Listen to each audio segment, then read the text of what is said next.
Now, The Hunt Palmer Show. This is a catastrophe. You are now listening to The Hunt Palmer Show. Brought to you by Renaissance Homes and Pools on 104.5 ESPN Baton Rouge. That's what I wished for when I blew out my candle. Locking down the middle of the day, live from the Mercedes-Benz of Baton Rouge studios. This is Hunt Palmer. The floor is yours. Welcome in. Hunt Palmer coming to you from Mercedes-Benz at Baton Rouge studio downtown in the capital city on this Wednesday. About half the work week in the rearview mirror. Appreciate you hanging out with us. Koki Riley in 15 minutes talking LSU baseball. Tigers got a win in the midweek last night. Jay Johnson met with the media about 2 hours ago, so we'll chat with Koki about all that. It's a What If Wednesday. Got a lot coming in on Twitter, so we'll deal with that at the bottom of the hour. Can LSU pull a safety in from the transfer portal? We will discuss that at the end of the hour. MLB.com came out with their top Major League draft prospects. What does that mean for LSU baseball? I like one specific late-round pick the Saints made more than any other. We'll get to that in the second hour. And, of course, it's Wednesday, so that means for the first time in 2 weeks, because I was out last week, we'll do SEC baseball power ranking. So lock us in for the next 2 hours. Let's get going the same way we do each and every day with our Genesis opening drive. It's time for Hunt's opening drive, presented by Genesis of Baton Rouge. Big win for LSU last night against a pretty solid Southeastern team. Southeastern came into the ballgame 33-11. They certainly left 33-12. LSU got out the whooping sticks. 15-2 was the final. There was a lot of good in this game, and I think we all realized that really these midweek games, there's only one left, are about jumping over landmines. You certainly need to jump over one next week against Grambling, but this one was a team that can certainly, on a given night, compete with you, and they did not last night. LSU goes out in the first inning. William Schmidt gets a pop-up to the first baseman. Then he would strike out the next 5 men he faced, so an excellent start to the game for William Schmidt. Once he turned it over to his bats, Derek Curiel led off the game with a home run for the second straight game, and Bear Jones followed with a home run of his own. We kind of let you in on that yesterday, saying, look, if he hits a home run, passes Blake Dean for fourth on the all-time list. He did that last night. So he got off to a good start. LSU's bats kept things going and got 2 more in the first inning. They would score 4 in the first, 1 in the second,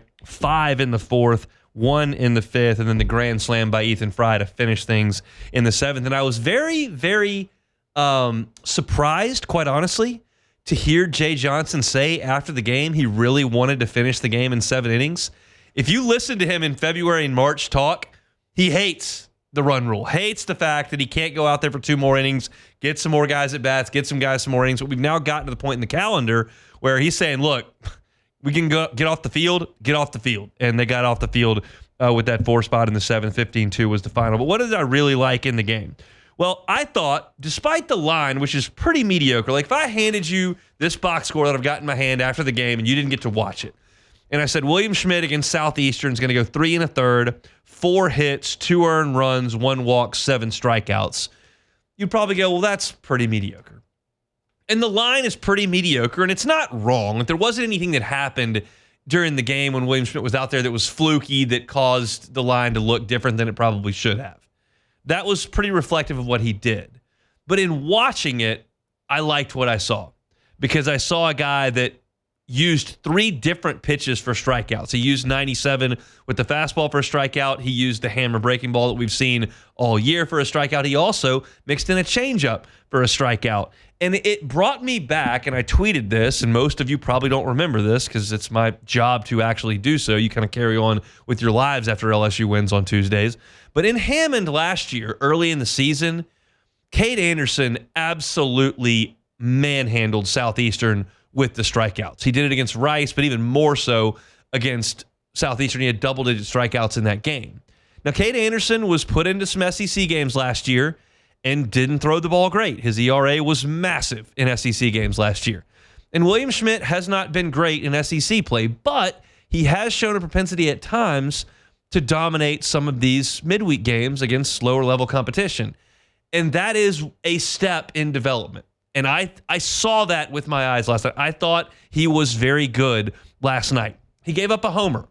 I don't care about that home run. It was 5-0 in the third inning, and he threw a first pitch fastball, and a kid ambushed it and hit it out. Fine. I would much rather, 100 times out of 100, William Schmidt throw a 94-mile-an-hour fastball to start an inning up 5-0 and have it hit over the wall in right field than him walk the first two guys of the inning and then get out of it with a double play ball. Throw strikes. And he did. The guy just put a good swing on it. I'm fine. It was 5-0. Then he gave up a run-scoring double, and that chased him. And it wasn't a perfect outing from William Schmidt, but I'm seeing signs that I like. We talked about this yesterday with Glenn West. At what point do you have to look at the midweek stuff and go, yeah, that's nice. Give me something on the weekend. And you're probably there to an extent because you're running out of time. But that's for this team. I'm talking about William Schmidt in a 3-year LSU career, and you're seeing some of the steps that Cade Anderson took last year, and you see what Cade Anderson is today. We're going to talk about the Major League Baseball draft list in the second hour. Cade Anderson's in the top 10. So that's the development I like to see. I thought he threw it great. And then Jay Johnson went to the bullpen for DJ Primo, Jaden Newt, and Connor Ware. And those guys threw 3 2/3 innings. They gave up 2 hits, no runs, did not walk anybody, and struck out 7. Primo and Newt each struck out 3. Ware worked a scoreless inning with a strikeout. All of that is encouraging. Newt's not a guy with dominating stuff. I do like his changeup. I think there's something there. And I think it's reasonable now to start talking about stuff like this. It's probably dumb to have this conversation on March the 4th. Today, I feel like it's reasonable to have this conversation. Those guys went out there against what very, very easily could be a 3 seed in Baton Rouge or Austin or someone of their ilk. And you'd really prefer if DJ Primo and Jaden Newt and Connor Ware got those outs. How many outs did they get? That's quick math. 11 outs. I would rather those guys get 11 outs in a Friday regional game than I would have to go to Zach Cowan. And they did that last night against a representative team. Does that mean they can help you in College Station in a 2-run game this week? Maybe, but maybe not. We've seen some evidence that says maybe not.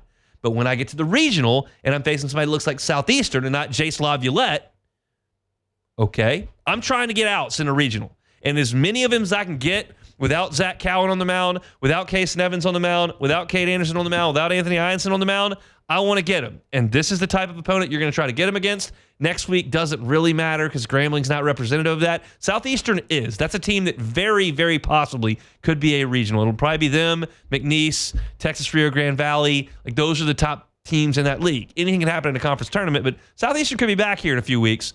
I thought that was good from the bullpen guys. I also liked a couple things offensively. Daniel Dickinson had a couple of hits, really sharp 2-run single that he ripped in the 5-run 4th inning. Curiel continues to just be a monster. He is now, over the last 2 games, and I'm doing this math top of my head, which is always iffy as well, but he's 6 for 6 with 4 walks. That's 10 consecutive plate appearances that he's reached base. That is freakish. For the young freshman. He scored 3 times. Love to see Jared Jones hit that home run I mentioned, moved him up. He's now 1 behind Dylan Cruz. You start doing anything that Dylan Cruz did around here, I'm going to pay attention to that. So Jared Jones, hat tip to him. I know everybody wants to continue to see that in the weekends, which you did the last 2 weekends. He homered against Alabama and homered against Tennessee. Hits another one last night. One thing that is worth noting continuously, and I talked about it yesterday, Stephen Milam, who has the lowest strikeout rate on this team in Southeastern Conference play, but also has the lowest batting average among the qualified hitters. 2 more strikeouts last night, plus he hit into a double play. Now, I will say the double play ball was hit over 100 miles an hour, so it was a pretty good swing. Just sometimes you hit it right at somebody, but the 2 strikeouts, he's just not feeling it. And we all know what he did starting in Hoover last year. He was a man on fire in Hoover. And then he went to Chapel Hill and was really good as well, hit the walk-off home run in the game against Wofford. So I'm not losing faith in Stephen Milam. He's still playing excellently at shortstop. They moved him down in the order so that he's not right there in the middle. You had Curiel 1, Jones 2, Brown 3, Dickinson 4, Pearson 5. Had Milam down there at 6. Maybe you need to hit him 7, 8 at this point, but he's a guy that they need to pick it up a little bit. And if you're asking someone who had never hit before, hey, you got to pick it up, Like, that's kind of wishing on a star. This is asking a guy to regain his form. And I'm going to trust that he can do that. He's such a good hitter. He's just as good from the right side as he is from the left. He has hit the long ball a little bit. It's not like he can't handle velocity. He's just not having a great year. But that doesn't mean it can't click. And I'm sure nobody is taking it harder than him. Jay Johnson has talked about him a bunch. He's just a baseball guy. But it's just not clicking for him right now. Hopefully something does over the next 3 weeks, and I'm certainly not going to rule that out. The last piece of information from last night, and I'll ask Koki about this and get his opinion in the next segment. Jay Johnson said in the postgame media that Devin Sheeran has thrown a simulated game and is throwing bullpens. You don't know who that is. A big transfer, a top 15 transfer in the country last year from Mount St. Mary's. Big physical right-hander. Strikeout stuff, a little bit of command issues, but has started and has pitched at Mississippi State and not for Mississippi State, in the ballpark against Mississippi State. And he was a guy that LSU was going to count on, and then he tore his ACL. But that was last summer, so you're talking about 10 months or so, 9 months or so since that happened, and it's not an arm injury. So, again, I want to be very, very clear about this. We get our hopes up about hurt pitchers in May and June a little too often around here.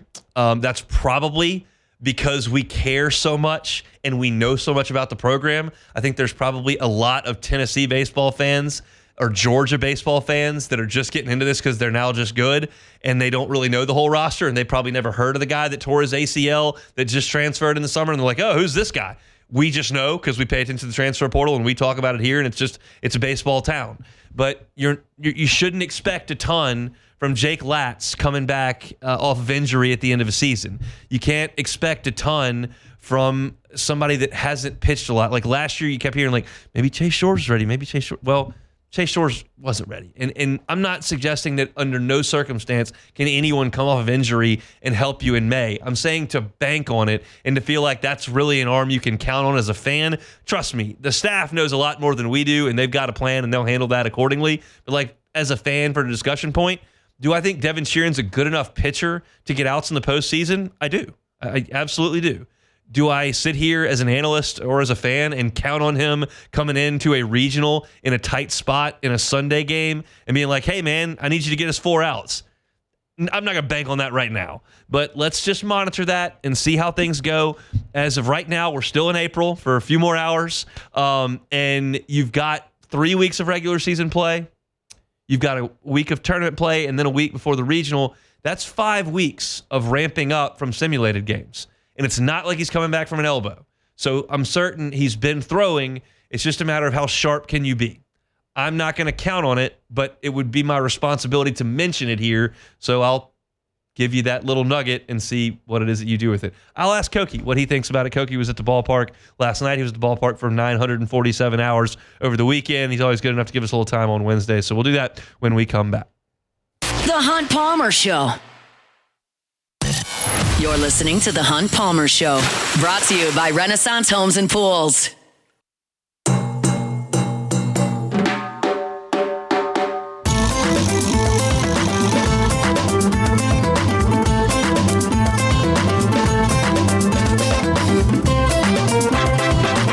Shout out to Joey Blanchard, our friends at Renaissance Homes and Pools. Looking to put a pool in that backyard? Renaissance Homes and Pools is your one-stop shop here in the Baton Rouge area. BuiltByRenaissance.com, where you can find pictures of their great work and reach out to them. BuiltByRenaissance.com. Koki Riley covers the LSU Tigers for The Advocate. Gives us a little time each and every Wednesday. Koki, thanks for that time. How are you? Doing well. How's it going? It's going quite well. Let's go back to the Tennessee weekend. How big was it? It was really massive, especially considering, the schedule they have upcoming. The fact that, if you don't win this series, you might be on the outside looking in when it comes to the top 8 picture. And now they're pretty firmly in that top 8 picture. I know RPI says they're at 9 and KPI says they're at 10. But if you look at the projections from the good folks at Baseball America or otherwise, and D1 Baseball, my guess is this is going to be the case as well. They're a top 2 or 3 seed in the country right now, and that would have been possible if it weren't for that crazy 9th inning on Friday where they score 6 runs and come back and win that game. So I think if they win one of the next 2 series and then do what they're supposed to do against South Carolina, that they'll be a top 8 seed, because I have trouble really envisioning a scenario where they're not one of those top 8 seeds. They're not one of the, say, 4 best teams in the conference, which is kind of roughly the same thing. And because if you say you win 3 of the next 6 games, and then you win the next 2 after that, that gets us 5. You're at 14 wins right now. That gets you to 19 wins in conference play. Hard to see you not be a top 8 seed if you're at 19 wins in this conference. So 19 or 20. So that would be my expectation, at least.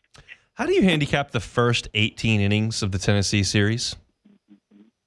I mean, part of it, you just have to tip your hat to Marcus Phillips and Liam Doyle. So I agree, Jay Johnson, to a point, though, because it's not like these guys have thrown no-hitters every single time out. Like, granted, maybe they did pitch a little bit better than they usually even do, but to barely scratch anything against them until the last inning of Phillips' outing, basically. That's a little discouraging, but I don't think that stops you from winning a regional or something like that, because you're not going to face that level of talent in a regional. I'll tell you that, and you're probably not even going to face that level of talent in a super regional. That's more of an Omaha problem. But at the end of the day, like, yeah, no, you're absolutely right. Like, they were kind of dominated through the first 18 innings, or 17 in the first 18 innings, and I obviously give them credit for taking advantage of a couple of mistakes in that 9th inning. But I'd say overall, you're totally right. Like, they were the worst team, even if their starting pitching in both those games was pretty good too. No, absolutely, and I don't really have to ask you much about Cade Anderson. It's been great, but Anthony Ianson early on got hit around a little bit, and it wasn't like he was clean on Saturday, but he certainly got through a lot of outs. Like, what do you think about his progress through the season? Well, I think I was on your show when you asked, like, what does Anthony Ianson need to do to take that kind of next step, and I'm like, basically, if he can go, 5 or 6 innings, give up just 2 or 3 runs, and if he can sort of get into that sort of rhythm, and if they get anything more out of that, great. But if they can get him into that sort of rhythm, then they're going to be in a lot of games against a lot of good teams and have a chance to win a lot of series. And that's kind of what's happened in the last couple of weeks, right? Where he's kind of more consistently he's battling through the second time in the order, which has kind of been an issue for him. And I think he throws enough strikes and has enough good off-speed stuff to where he can keep guys guessing at the plate. And I think that's kind of what you're seeing from him. And it's been very, very important for them to have that second starter. I mean, maybe he isn't quite as good as, say, Luke Holman was last year. It was, again, their Friday start, but he was probably their second best starter because of how good Jump was by the end of the year. But he's still much better than most other number 2 starters in the SEC even. Like, he's 3rd in the SEC in strikeouts, for example, which is kind of a crazy stat given that Doyle's 1 and Anderson's 2. No, Anderson's 1 and Doyle's 2 right now. So it's he's had a pretty good year, and sub-4 ERA. I mean, he's done as well as you probably could have asked for heading into the season. Well, and then he goes to Kason Evans on Sunday. 1, did that surprise you as a starting pitcher? And 2, what do you think Evans' role is moving forward? That surprised me a little bit at the time, just because I thought, like, Tennessee had this lefty-heavy lineup. It just felt like a good opportunity for that get Connor Ware to get you off to a decent start one time through the order, and then you can go to Evans or Cowan. To just start Evans right away was interesting. It shouldn't be too shocking because of just how good he is. And it was weird to see him get hit in that first inning, even if it was Tennessee. And he kind of made the adjustment to throw the ball a little bit lower in the zone, which makes sense given that was an apparent weakness for Tennessee. A and B, I mean, obviously that changeup and that slider works much better lower in the zone than it does in the upper half. So, and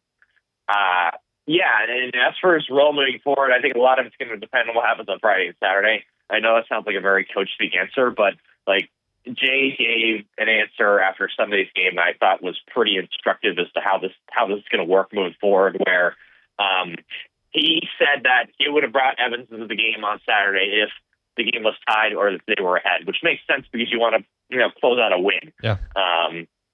And I think if they're in that sort of situation on a Friday or especially a Saturday game, they're just going to burn him. Maybe not burn him, but like burn the potential of like starting him for 6 innings.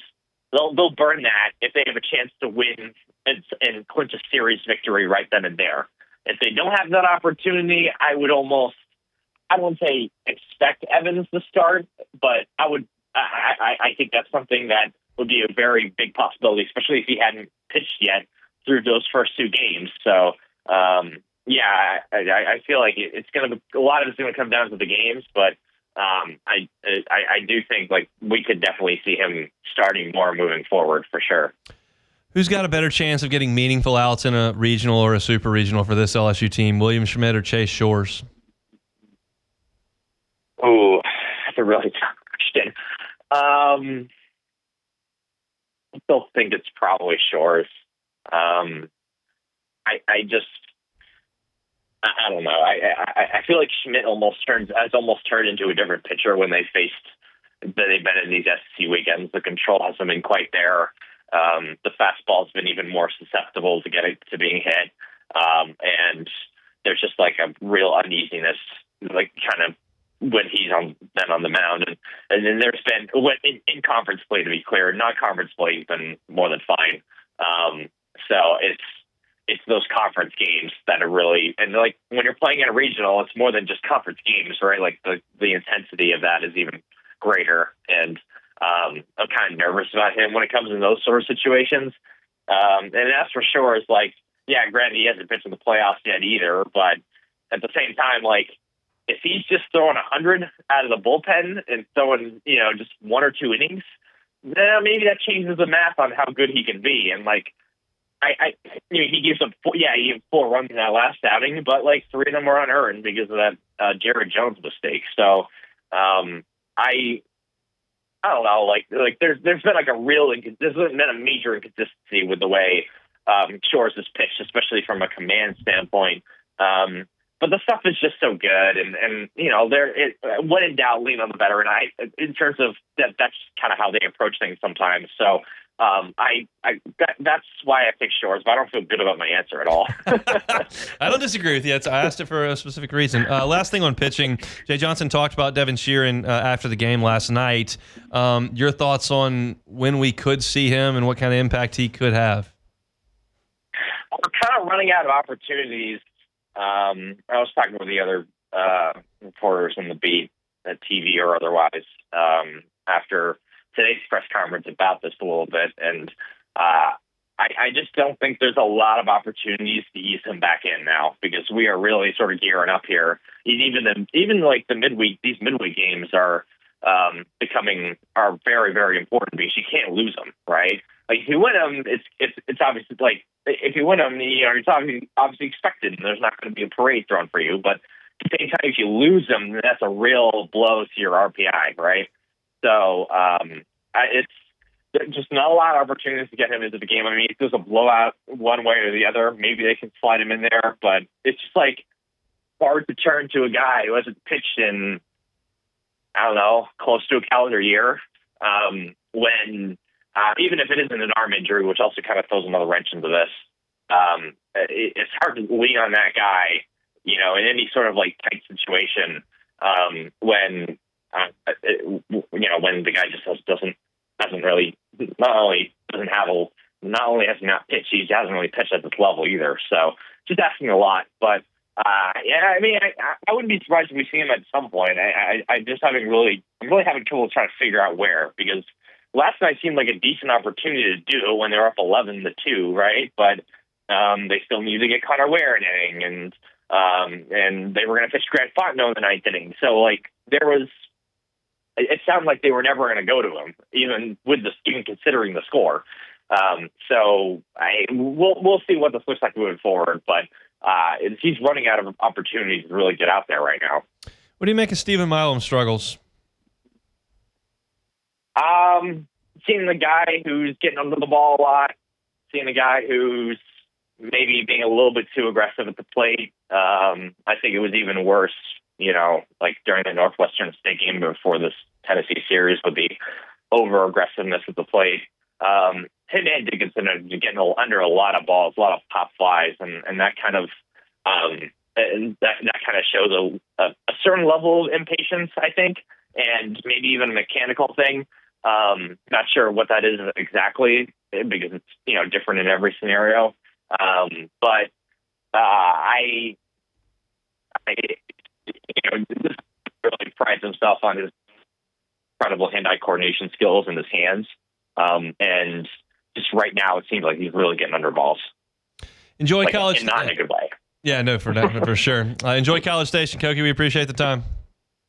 Awesome. Thanks so much. Koki Riley, reporter for The Advocate, covering the LSU baseball beat. Gives us a little bit of time each and every Wednesday. Our Wednesday shows brought to you by Renaissance Homes and Pools. Come back with What If Wednesday next. The Hunt Palmer Show. One Bath and Closets. OneBathAndClosets.com is that website. David Duvall and his team, 30 years redesigning and remodeling bathrooms and closets. 3 decades redesigning and remodeling bathrooms and closets. Bathrooms can be a hazardous place in the house, especially as folks age. If there's an aging person in your life that wants to stay home but may run into a situation in the bathroom that could be hazardous, do what you can to mitigate against that. Put in non-slip floors. Put the handrails in the slippery areas. Put the walk-in shower, the tub that you can sit down in. All that can be done at One Bath and Closets. David Duvall and his team do it all the time. And if you're worried about paying for things, financing options are available. 18 months, 0%, same as cash if you qualify. What doesn't cost you anything is the free consultation with David Duvall and his team. Have David come into your home and see what he can do for you. You can have that discussion, talk about where to go from there. Check out the website for great pictures of their work. You can see the satisfied customers and all their reviews and get that free consultation. One Bath and Closets, OneBathAndClosets.com. This is the Hunt Palmer Show, brought to you by Renaissance Homes and Pools.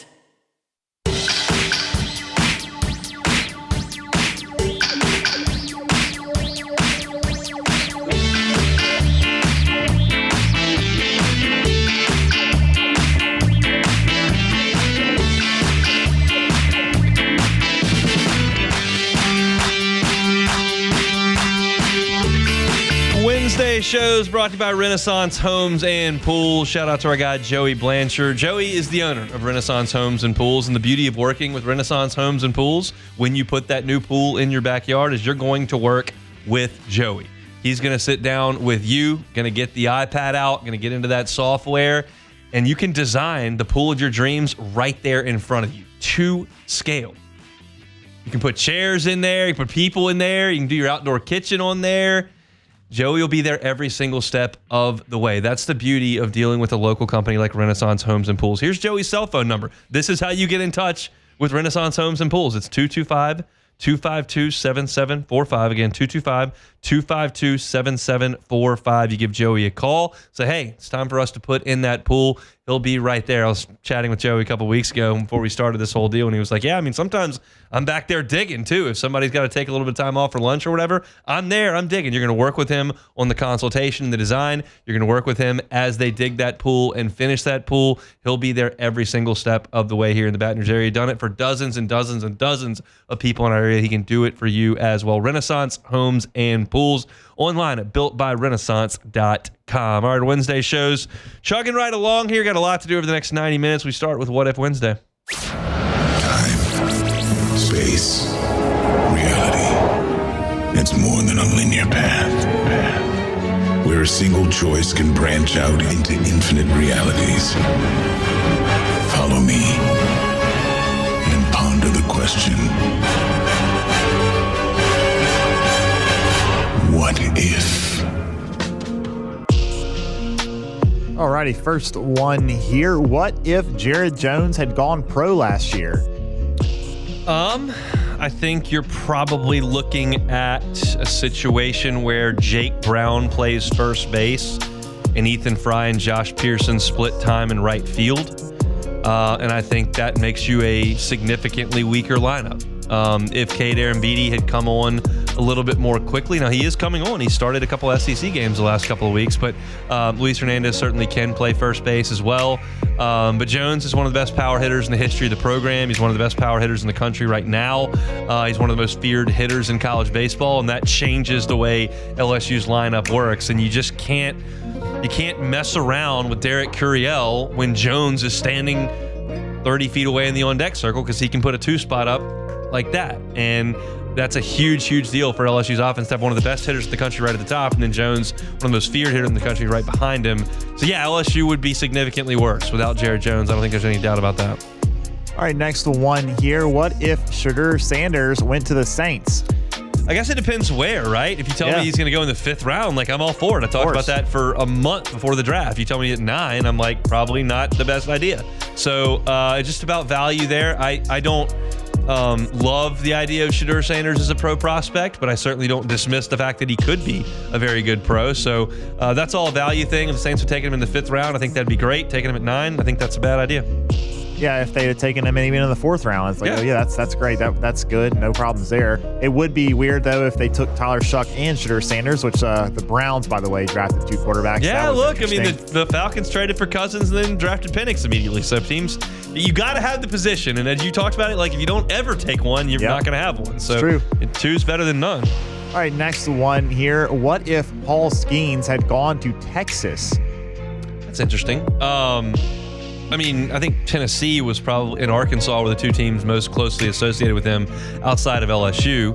But if he hadn't been on that team in 2023, they don't win. I mean, there's no question about that. I mean, that's not even a debate. You got Ty Floyd at the front of the rotation, and I don't even know after that, because you never even had a 3rd starter. I mean, Ackenhausen and Cooper, you'd have been probably would have been a regional host because they were so good offensively, but you'd have been up against it on Fridays and Saturdays and Sundays in terms of pitching, because Floyd for 3.5 months wasn't ready to compete with the number 1s, and then you wouldn't have had guys ready to do number 2 and number 3. So if he doesn't go to LSU, they're a really good offensive team, but they probably get beat somewhere along the line. All right, next one here. What if your son cost you $100,000? That's from the Falcons deal. I heard Hanny and Jimmy talking about that. I didn't know that one was coming. Which one? Well, okay. Let's just make the scenario where... I'm kidding about that. I was just... one of them doesn't sleep very much. The other one sleeps really good, so he's in my better graces at this point. Yeah. But, look, that's a kid doing something really dumb. And you can go, well, he's 21 years old, grow up. And I agree with that. But I can't. I mean, I did stupid stuff when I was 21. I called Tim Tebow. I was 19, 2 years younger than that, and left him a voicemail because we got his phone number when I was a sophomore at LSU. And that's a really stupid thing to do. I did it anyway. Young people do stupid stuff. And I think if you think about this without a lot of emotion, without the national spotlight, and without the $100,000 fine that comes, and you just think about a prank phone call, it's a fairly harmless thing to do. But I understand there's emotions that you're playing with there, and then when what happens, and Shedeur goes 2 days without getting drafted, and then it blows up in the media, and it's a much bigger story than a prank call that I made to my 4th grade teacher at a sleepover, a million years ago. It didn't end anybody's life here. We're talking about a $100,000 fine for dad, which is not great. We'll see if the Falcons help out with that. But yeah, just a dumb kid doing something dumb, and that's what I talk about this all the time. If you expect the LSU student section to behave better, then your expectations are wrong. They're not going to behave better. They're 19 and 20. Most of them are hammered drunk, and they're going to do stupid stuff. 21-year-old college kids that have information they're not supposed to have, probably going to do something dumb. Just is what it is. All right, next one here. What if Reggie Bush had been taken by the Texans in the NFL draft?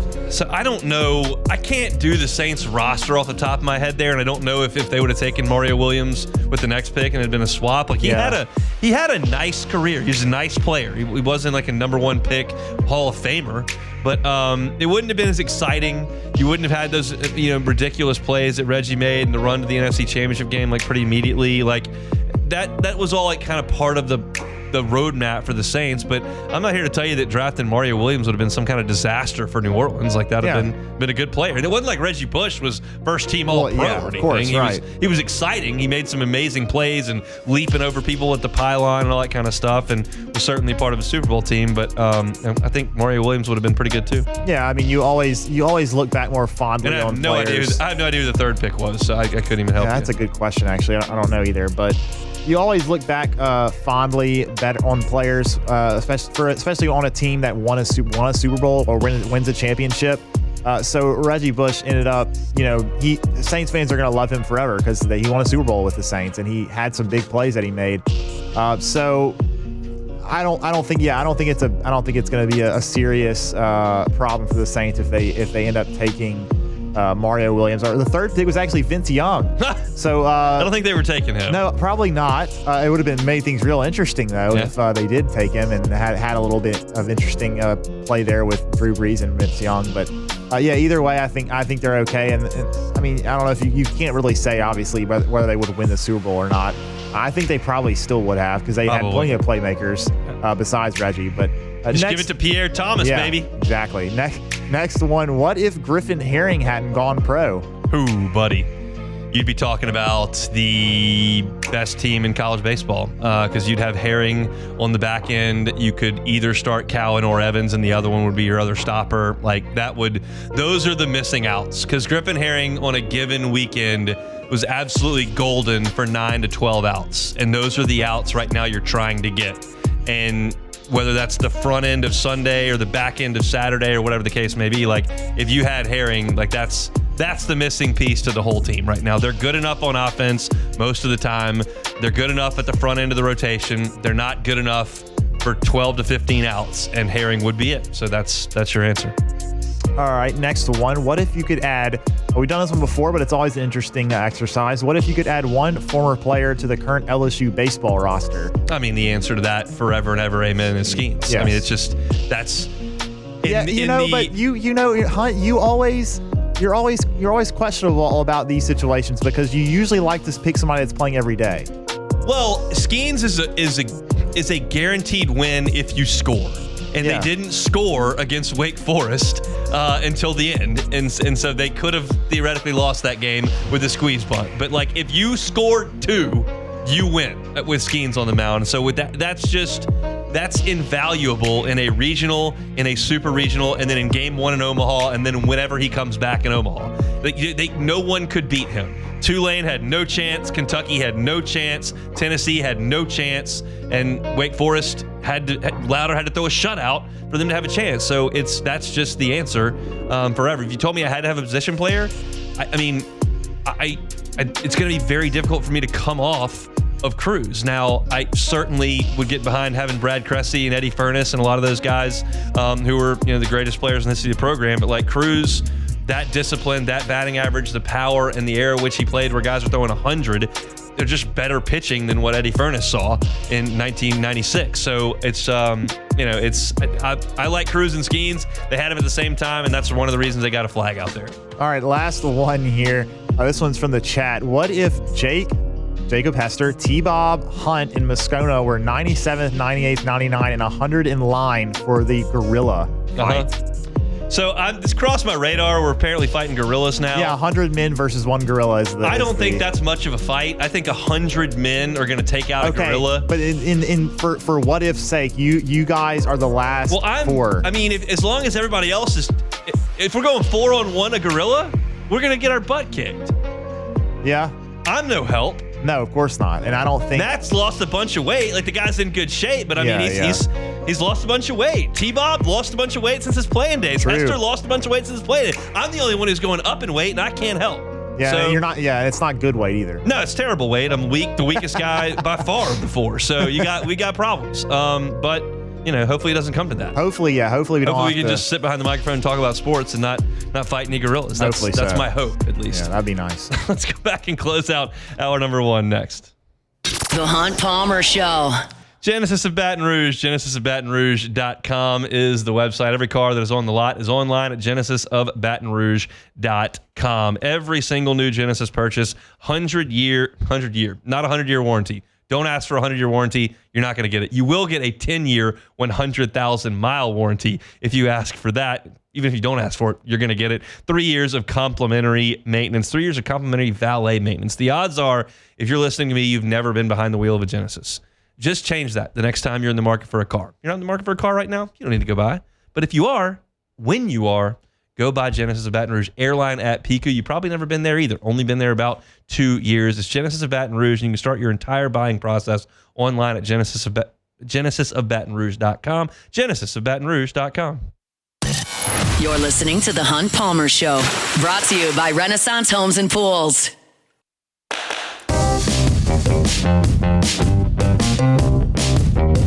Gulf Shores is just... All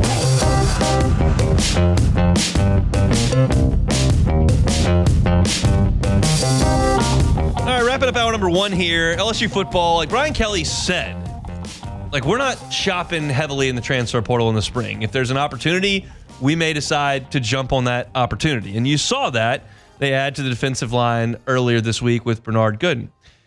There may be one more addition that LSU is looking to make, and that is in the defensive backfield with A.J. Halsey. A.J. Halsey played his junior year at Houston this past year and was awesome.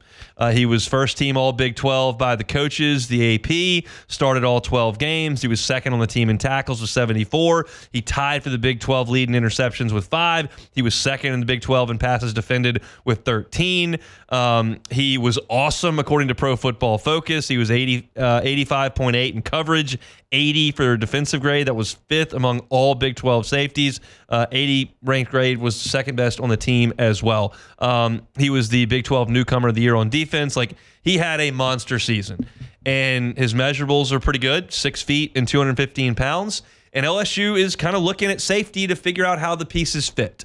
You're looking at a guy who could challenge in the backfield with a number of people. You've got Jordan Gilbert that's coming back. You feel like Tamarcus Cooley can play safety for you. Do you drop Mansour Delane back? Do you have some young guys in Deshaun Spears and Joel Rogers that are ready to play? Like, none of that's all that proven, and there are some versatile guys that could move around if you feel like you've got a pillar of the defense back there at safety. The question is, can you get him? And I think LSU wants to get him. However, looks like A.J. Halsey was having some fun in Miami last night. There are some pictures on social media that he got a police escort around Miami. They had dinner with Rick Ross, apparently. It was Miami pulling out all the stops. And this day and age, that Miami's got a significant amount of NIL change, and they're pretty attractive for a lot of people in the transfer portal. So right now, it feels like there's a lot of buzz around Miami. My take on the situation is, if you can get A.J. Halsey, you take A.J. Halsey. They have room on the roster, and there is not enough at that position that I feel good about as far as being set in stone. I genuinely believe right now at the end of April that if LSU had to go to Clemson with this roster, they could put together a good secondary. Like, I think that. I don't know it. I think that. I know that if you add a guy who was one of the best safeties in the Big 12, it can't hurt. So why would you not do that, is my point. And this is a guy who has covered, has great ball skills, is not afraid to go up there and make tackles. Pro Football Focus thinks his grades are great, and so I'm all for it. I thought Jordan Gilbert had an uneven year at safety. How much of that was due to the shoulder injury? I don't know, but he's got that healed up. We'll see what that looks like. I don't know exactly what their plan is for Tamarcus Cooley. I don't know if they want to put him at safety or drop him down to the box and play more nickel. I don't know exactly what they want to do with Mansour Delane. I think they feel like he can do multiple things. Maybe that's pull up at the corner spot where he was most of the spring. And I honestly don't know how good a player Javian Toviano is. He played a lot of safety in the spring for LSU. Like, they have options. It's not like, well, who are they going to put out there? Like, they have a lot of guys, but none of it is all that proven. And I wouldn't suggest to you that playing at Houston for a year in the Big 12 and doing good things against some of those teams, and Baylor and Texas Tech and Kansas State, like, automatically cements you as somebody that's going to come into the Big 12 in the SEC and be a really good player. But it's not going to hurt you to bring him in. So if LSU has the funds that are available to make that work, you've certainly got the roster spots to go ahead and make that work. It just sounds like LSU is fighting a little bit of an uphill battle with Miami. we'll just have to see. None of this is finalized until that ink is dried. But to me, just on its surface, without knowing the details of, one, exactly what LSU wants to do in the secondary, and two, what NIL offers are on the table, but it feels like at this point, whatever you've got left in the war chest is there, because it's not like you have to. There's not a lot of guys you're pursuing. You don't have to move money around. It's like whatever you have left, go. And I think that this would be a good position to go forward with. I talked yesterday about how you can never have enough big guys that can move. I certainly believe that. It looks like they've added one of those this week.